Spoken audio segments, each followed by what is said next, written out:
Charan! What's this? Hulaan nyo kung ano to. Ako rin, di ko rin alam. Joke lang. Buksan natin.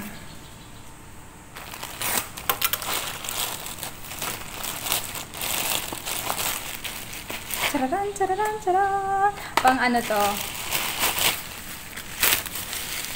Yan. Ito yung electric na pang tanggal ng buhok sa kilikili ko. Kaya saan gusto nyo tanggalin na buhok? Pwedeng kilay kung gusto mo. Yan, madali lang to. Hindi sharp. Hindi ka masaktan na tanggalin yung mga buhok-buhok dyan sa katawan mo. Mamaya, i-demo ko para makita nyo, ha?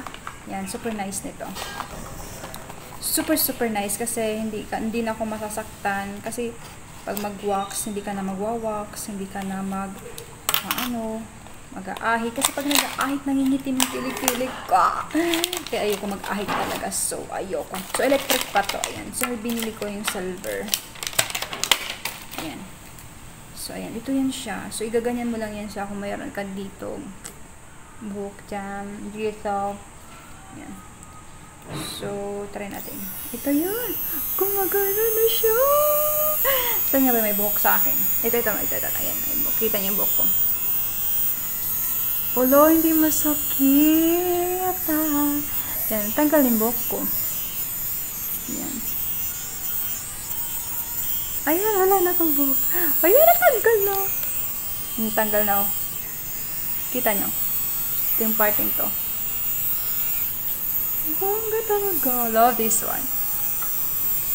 Sa-charge mo lang siya. Dadalhin ko to.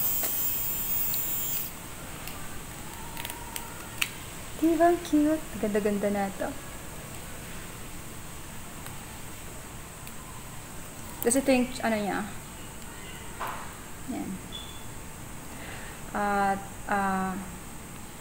USB type. Yan. Okay.